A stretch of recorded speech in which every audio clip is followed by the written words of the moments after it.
second session of the Zambian Conservation Careers Fair, Day 2. Today on the show, I have with me Thawanda Masiye, who is the Projects and Administration Officer for the Wildlife Producers Association of Zambia. My name is Natasha, and I will be facilitating this session.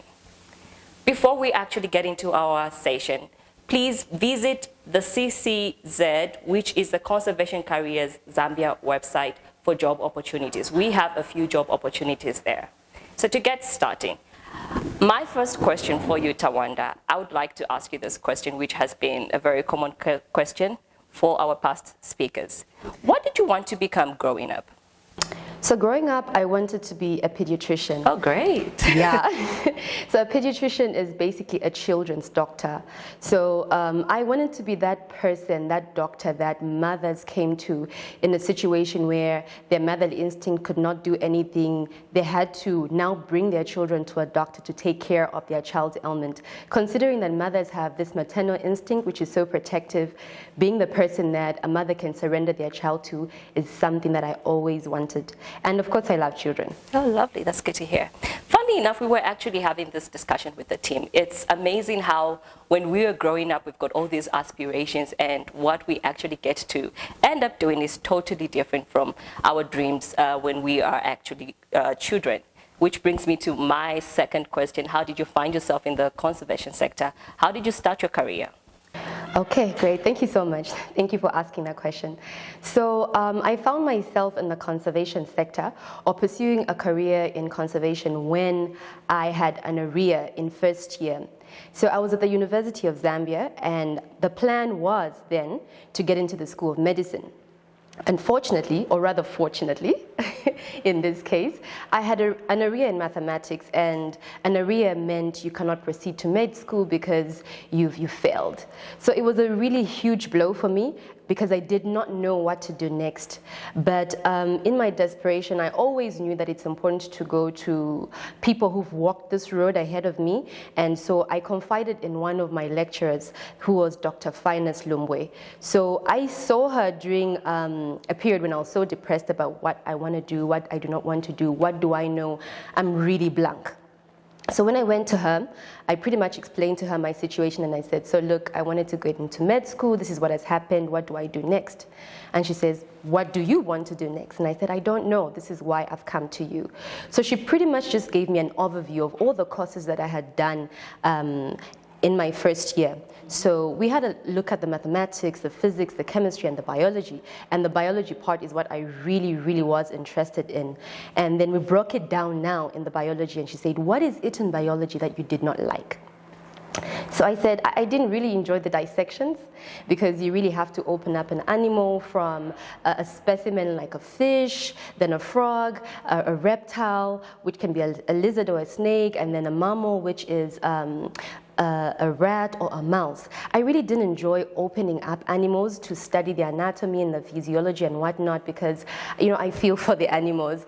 But then she said it's necessary for you to learn because how do you then understand something without going on the inside of it?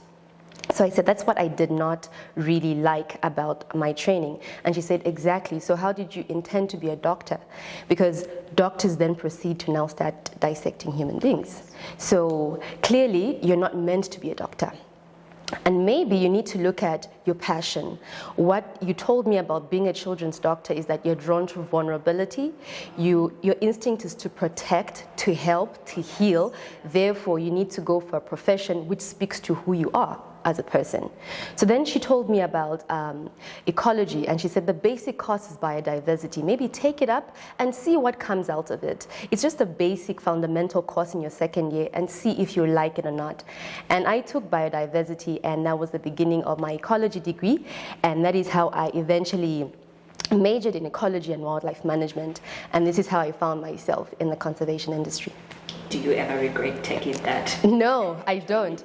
Actually, I'm so glad that I had someone to talk to, that I was able to open up to someone who was more knowledgeable, who was able to pick up things that I was not able to pick up then.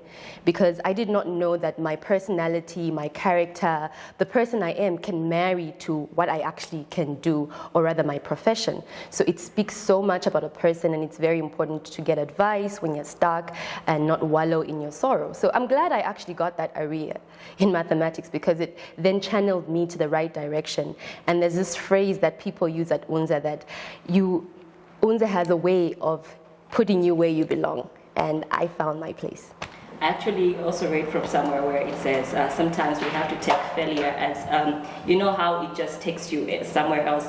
It's not really that you have failed, yes, but it's also just redirecting exactly you. Oh yes, great. So you know how most Zambians are not really interested in wildlife and conservation, yes, right? Yes. What makes you so passionate about your job? Okay, so I'm passionate about my job based on my field of study. So because I took 4 years at university studying ecology and wildlife management, I pretty much have an appreciation of what it means. So ecology is very broad. It is the study of interactions between living things and their environment, human beings included. So you start from the basics of water, forests, the fish, and then the animals at large. So you're looking at different sectors coming together, playing different roles. You've got water, forests, wildlife, human beings, and the environment in that sector. So my appreciation comes from the fact that I have background knowledge in terms of my degree, and it would be good for people to also have at least some of that knowledge in terms of environmental education. I believe a lot of people do not value natural resources, not just wildlife not just wildlife in general, but just natural resources. I'm talking about the water, I'm talking about forests, I'm talking about our environment, the air, as well as the wildlife. I believe they don't value it the way they should because they have little to limited knowledge about it. If people understood the relationships or the value of what this environment that we call an ecosystem we live in means, they'll place more value on it. This is why I get to a place where I've always thought that when it comes to the environment, the phrase to say that ignorance is bliss is very dangerous. Ignorance is not bliss at all. It is actually very destructive. Because of ignorance, you can misuse, abuse, and exploit what you're not supposed to. What you're supposed to value, you devalue based on your ignorance. So I believe that if more people, younger people, the young generation, were taught some of these basic principles as in their early childhood, they'll be able to see the value and then pick it up from there. So it is safe to say that we are all conservationists. You don't have to study a conservation-related program or an environmental-related program. We are all conservationists because we live in one environment. So the world, Zambia, will start from Lusaka. We might live in different parts of Lusaka, but we still live in the same province. So we live in a village, so to speak. In ecology, we call it an ecosystem. It doesn't matter which part of town you live in, but you live under the same umbrella, under the same sky, under the same sun, moon, and stars. So if you're living in the same environment, it is important for you to understand the environment that you're living in. Therefore, you know what to do and not to do in that environment, and see how you can sustainably live and work together with other living organisms. And I say other living organisms because I'm a scientist. This is not to say that human beings are more superior than other living organisms. People just need to understand that other than us, there are other things, and they're equally important. Oh, great. So this actually takes us back to this year's theme, which is we are redefining conservation. So remember, we are all conservationists. You do not have to study an environmental or conservation-related program for you to make a difference. This is actually benefiting you and the future generation to come. Thawanda, I have another question for you. So being in a male-dominated field, how does it feel to be this woman who's actually making a difference, and what challenges have you faced so far? Okay, thank you so much, Natasha. So I want to start off by saying that in as much as it is a male-dominated field, there's always opportunities. And what is important is you need to find the right connections, be affiliated to the right people. Because if you want to have a career in conservation, you cannot be having a network of people who are in nursing or medicine. You're in the wrong environment. So it's very important to have connections and relationships and network with people who are in similar environments. And I did not know this back when I graduated, because ecology then was something that was strange to many, even to me, but this is something that I had bought into. And so when I graduated in 2014 from the University of Zambia. And I really had a challenge. I really struggled in finding a full-time paid job in conservation. And my biggest challenge was that it took me 6 years to now start working in my field. That is not to say that I did not work before. I did.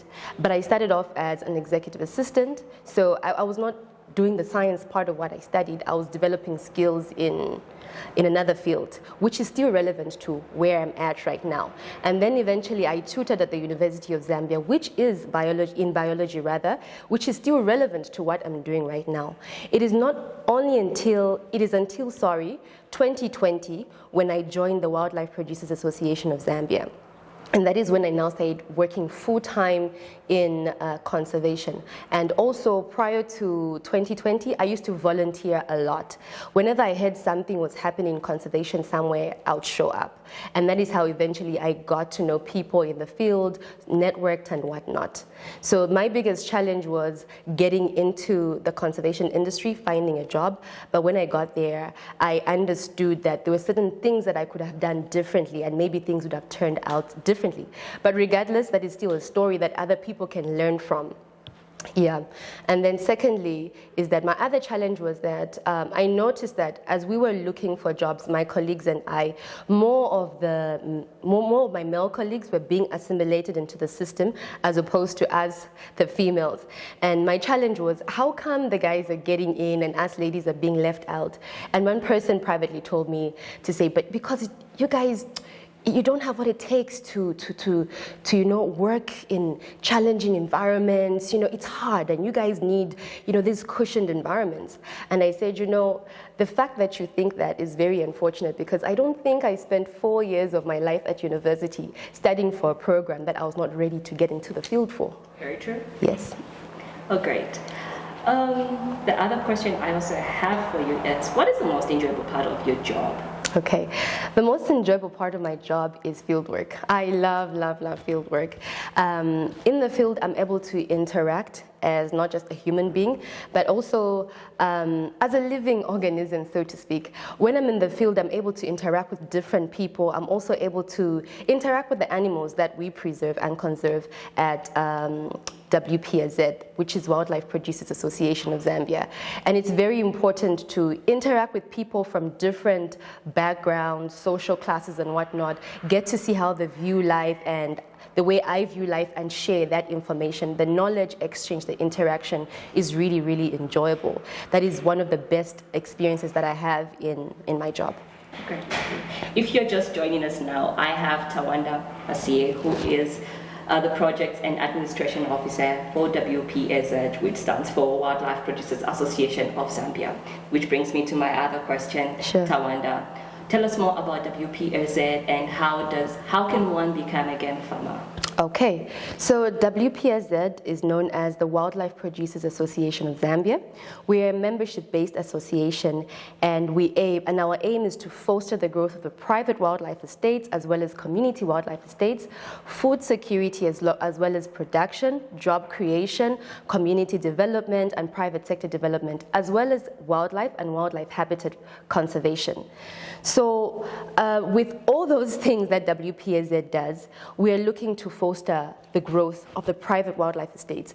We need to get to a place that we understand and value that we have the public wildlife estates, which are the game parks and game management areas, but we also have the private wildlife estates, which can be owned by an individual, a company, and community wildlife estates, which can be owned by communities.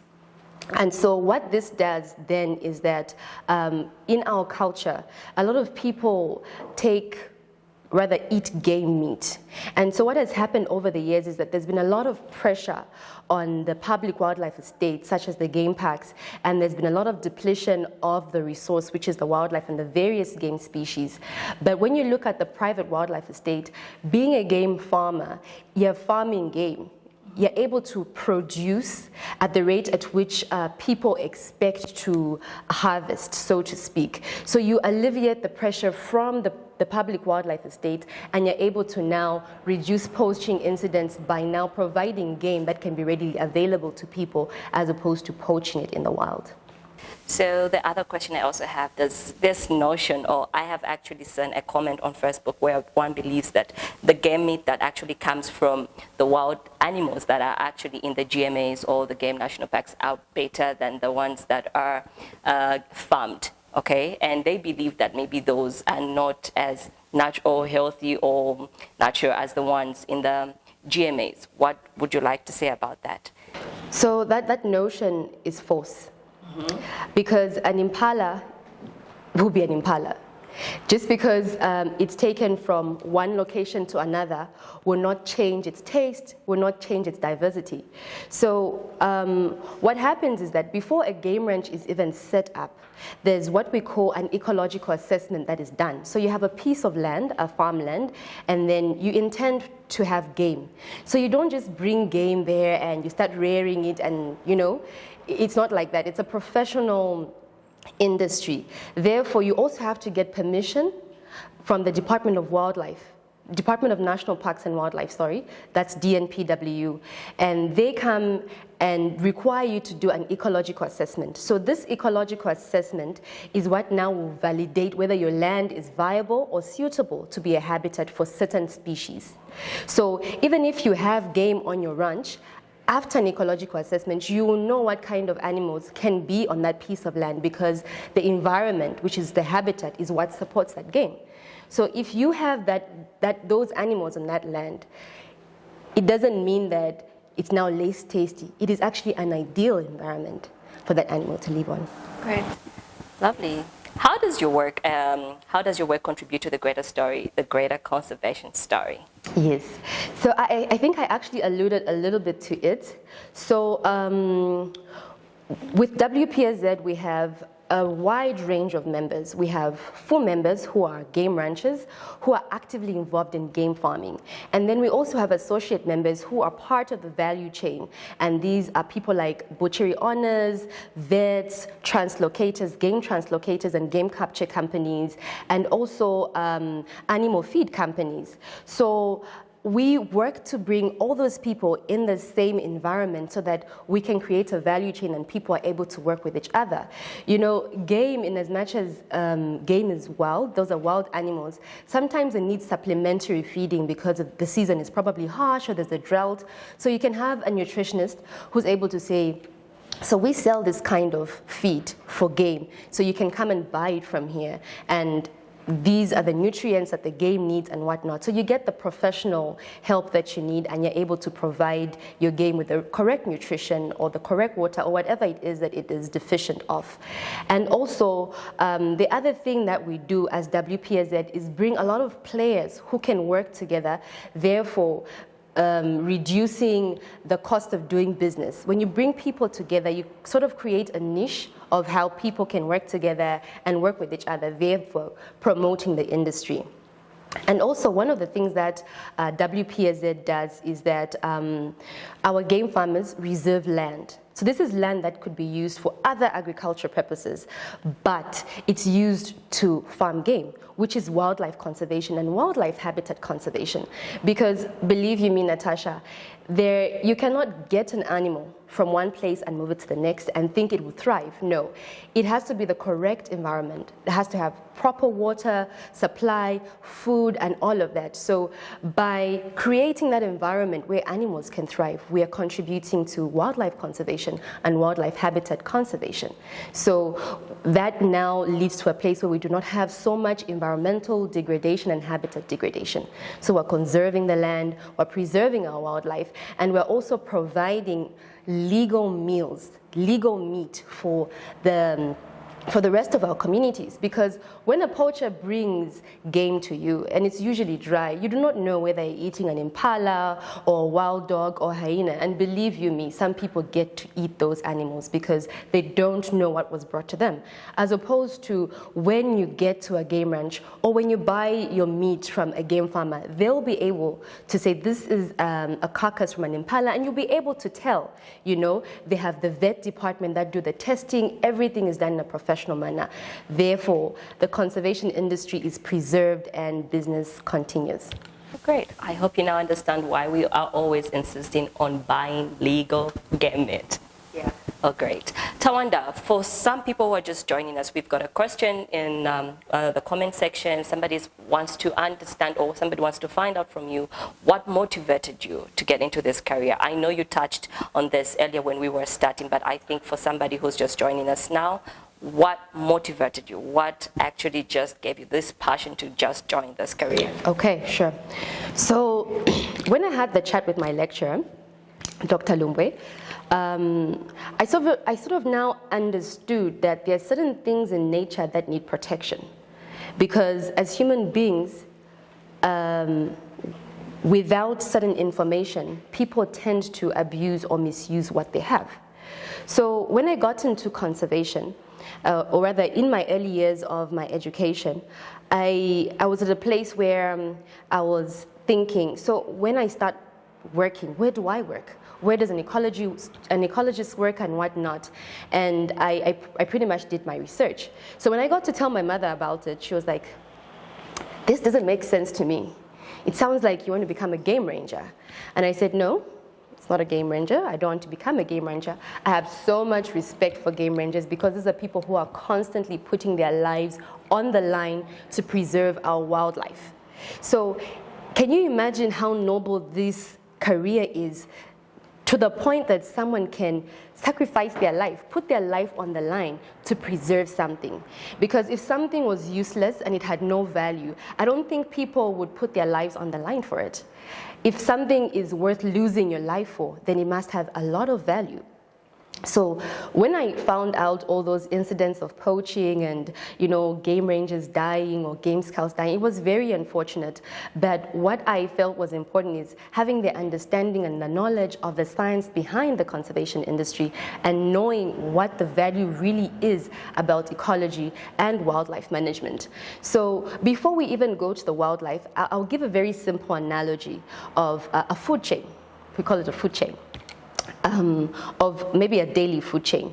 So we have a cow, a human being, and grass. We eat meat. We eat a lot of meat. Zambians eat a lot of meat. And let's say we have the grass, the cow, and the human being, which is us, the Zambians. We love the meat. We enjoy the meat. But then what happens if the meat is not available? We have to become vegans. Not everybody would manage to be a vegan, yes.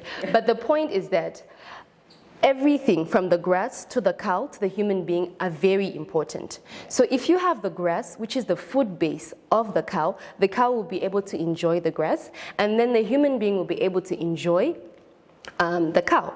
But if you create an environment where grass cannot be grown, it will mean that the population of cows will start shortening, the cows will start dying off, and then eventually we as human beings will not be able to enjoy that meat.